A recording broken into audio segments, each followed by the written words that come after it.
Bloomberg Audio Studios. Podcasts, radio, news. This is the Bloomberg Daybreak Europe podcast, available every morning on Apple, Spotify, or wherever you listen. It's Wednesday, the 7th of August here in London. I'm Caroline Hepker. And I'm Stephen Carroll. Coming up today, the Bank of Japan's deputy governor says interest rate hikes are off the table while markets are unstable. Goldman Sachs' David Solomon tells Bloomberg that markets shouldn't expect any emergency Fed rate cuts. Plus, extra police forces are deployed in the UK as far-right rioters make plans for further unrest tonight. Let's start with a roundup of our top stories. The Bank of Japan's deputy governor says that policymakers shouldn't raise interest rates until markets stabilise. The strong, dovish signal from Shinichi Uchida comes after major moves in the yen and record-breaking swings in Japanese stocks in the wake of a rate hike last week. The yen has weakened more than 2% immediately after Uchida's comments. Nomura's executive officer and head of wholesale, Christopher Wilcox, defended the central bank. I would say that the BOJ has been completely vindicated. They always knew that this unwind was going to be very difficult. That's why they've been so slow and so cautious. And yes, that puts some pressure on the yen for a little while. And think about the carry trade. The point of the carry trade is that if they didn't start to move, the carry trade would only have got bigger. The end disruption of the unwinding of the carry trade would have been even bigger. So I think the BOJ is playing it extremely smartly. Nomura's Christopher Wilcox there, who added that he sees US recession risk as the primary market driver. The three-day meltdown in Japan's stocks, though, has been tallied at $1.1 trillion, the equivalent size of Sweden's entire stock market. Goldman Sachs CEO David Solomon says markets shouldn't count on the Fed stepping in with an emergency rate cut. It comes as futures and options data suggests traders are cashing in on aggressive rate cut bets. In an interview for the upcoming episode of the David Rubenstein Show, Peer-to-Peer Conversations, Solomon says he doubts the Fed would act before September. The market expectation is certainly for cuts in the fall. I've been more cautious around interest rate cuts all year. As you remember, the market expectation early in the year was for 6 or 7 cuts. Based on the economic data we're seeing now and the messaging from the Fed, I think it's likely that we'll see a cut or two in the fall. But I think you've still got to wait and see as things unfold. The boss of Goldman added he thought the stock market correction might be healthy and forecast more volatility to come. Markets are pricing in around 40 basis points in cuts from the Fed in September. Meanwhile, Bloomberg opinion columnist and former Fed official Bill Dudley says he switched to advocating for rate cuts 2 weeks ago, not a moment too soon. He writes this morning the Fed should cut rates immediately, but an emergency move by Powell is unlikely. UK police forces have deployed extra officers because of concerns about further unrest today after what the Metropolitan Police has called the worst spate of violent disorder in the country in the last decade. Far-right activists are circulating calls online for demonstrations at refugee and immigration centres and law firms representing asylum seekers. Last night, the Prime Minister held his second emergency security meeting in 2 days over the anti-migrant and anti-Muslim disorder. Keir Starmer says that appropriate action is being taken. We obviously went through the available intelligence, the deployment of officers, because our first duty is to ensure that our communities are safe. And that's why I say, again, anybody involving themselves in this disorder is going to feel the full force of the law.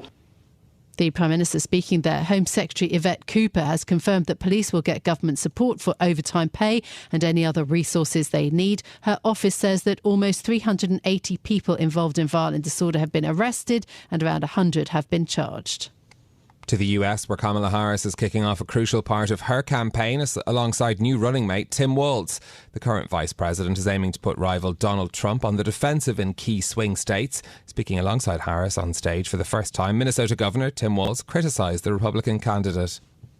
Donald Trump's not fighting for you or your family.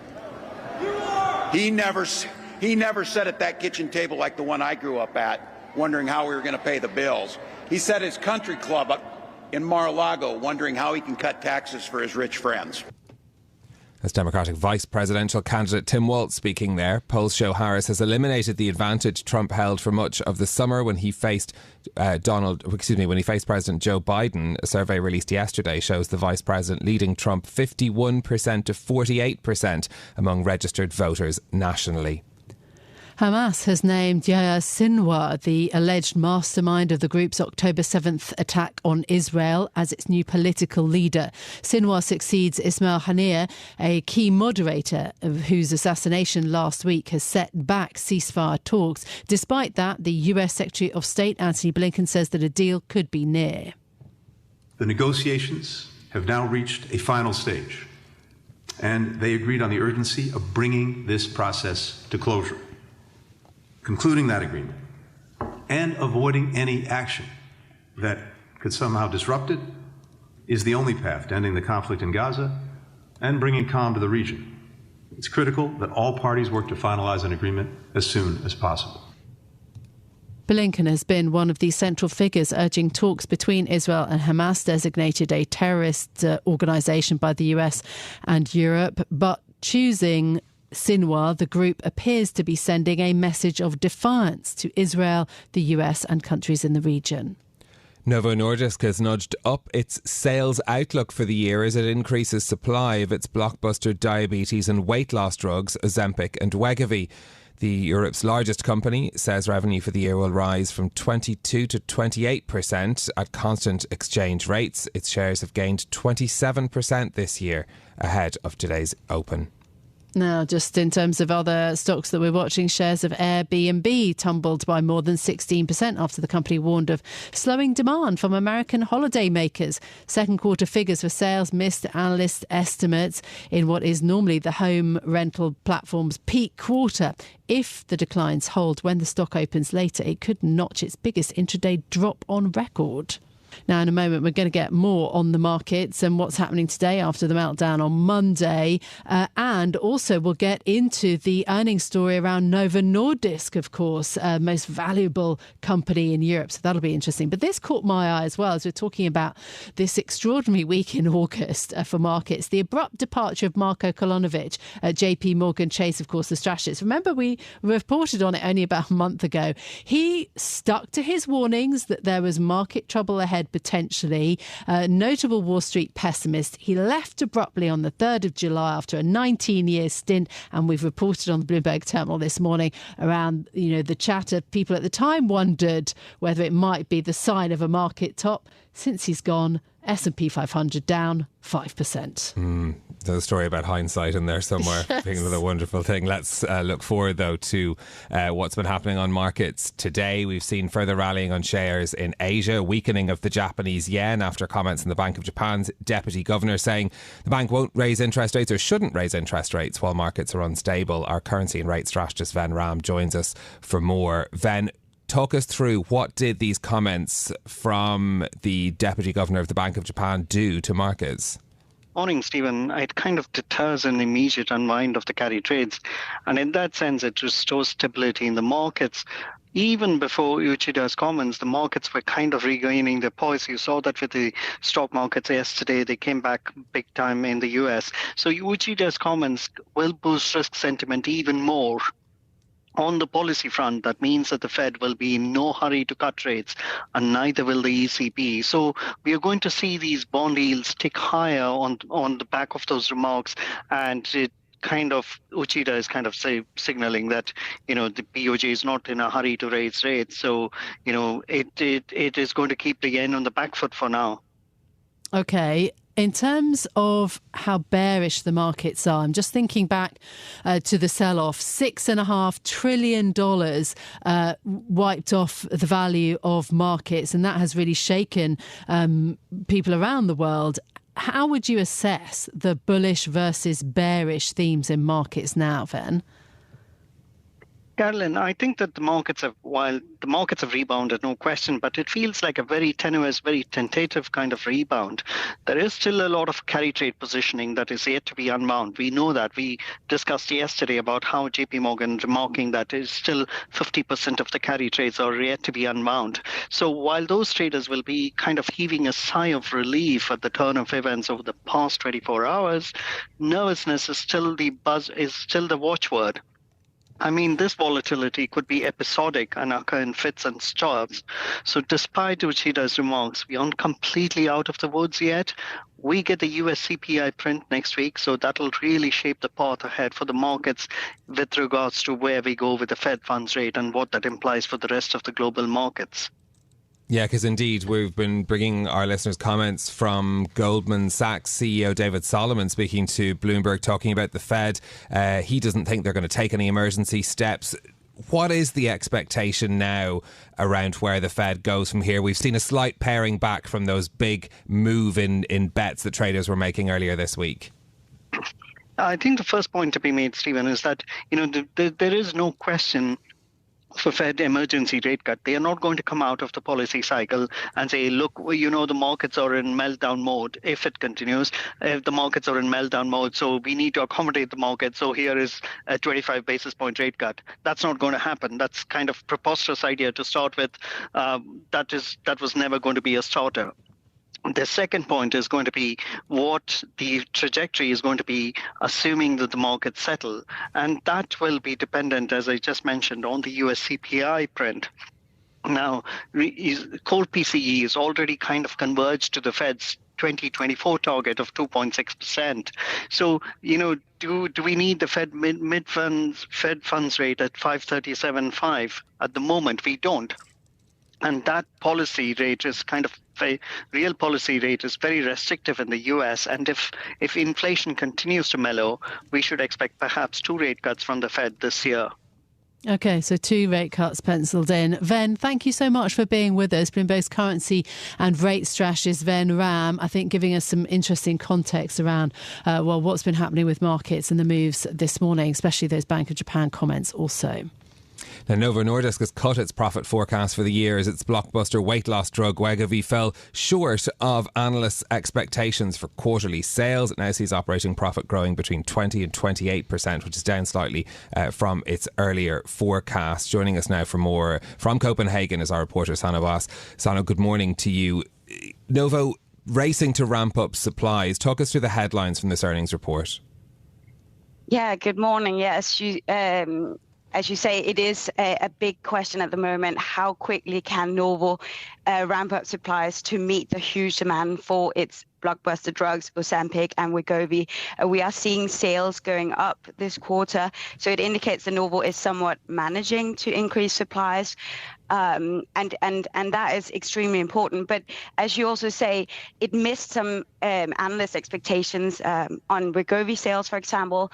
And we also saw that Novo went out and said it would continue to enforce a cap on sales of Wegovy started doses in the US.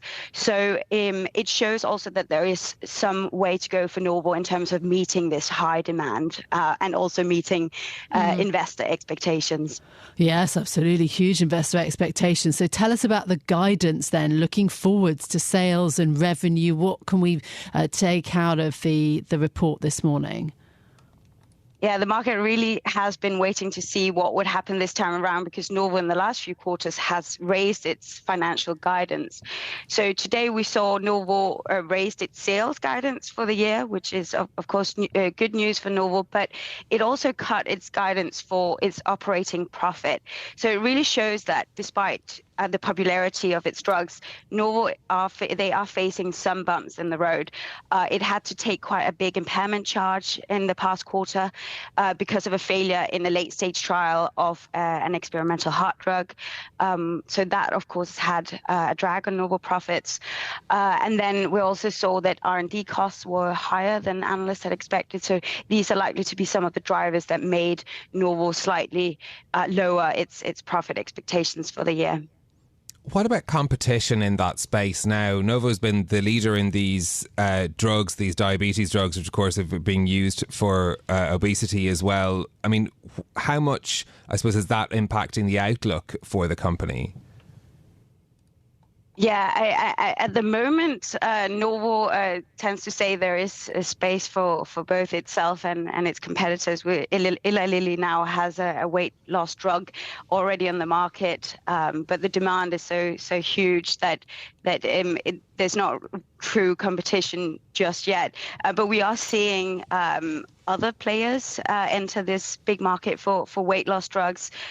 Swiss pharmaceutical giant Roche, a couple of weeks ago, they announced that their weight loss pill had shown some promise in an early stage study.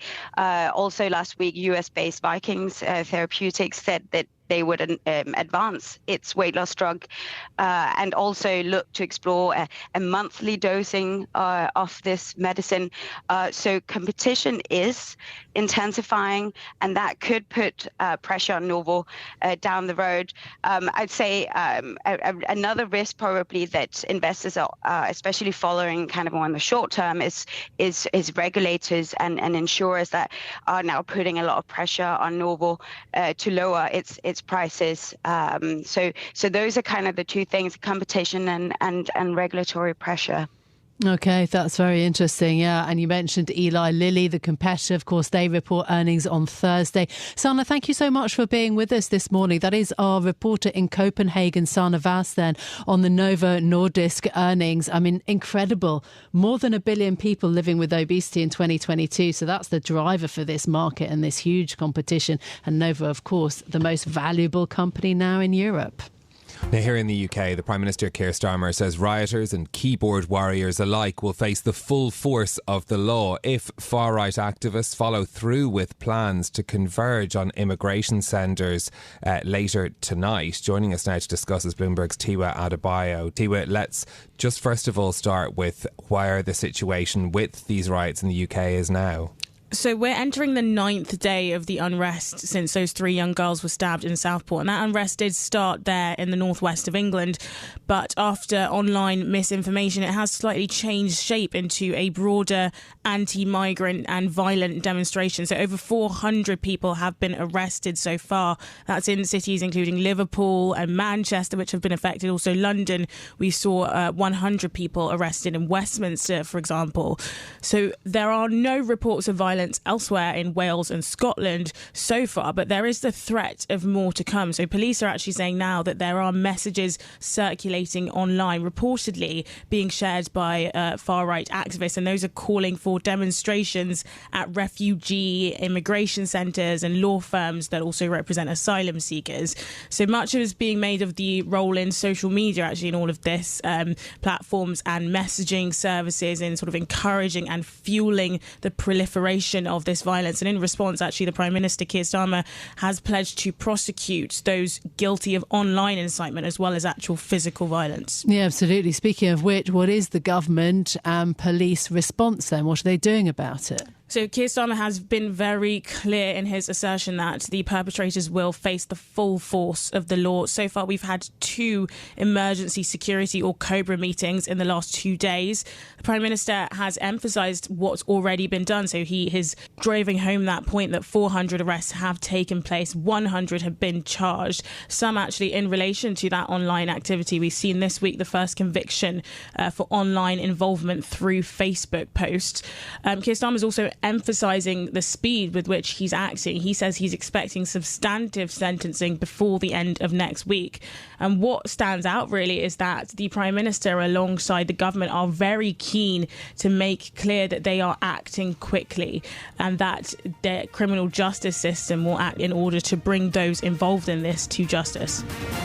This is Bloomberg Daybreak Europe, your morning brief on the stories making news from London to Wall Street and beyond. Look for us on your podcast feed every morning on Apple, Spotify and anywhere else you get your podcasts. You can also listen live each morning on London DAB Radio, the Bloomberg Business app and Bloomberg.com.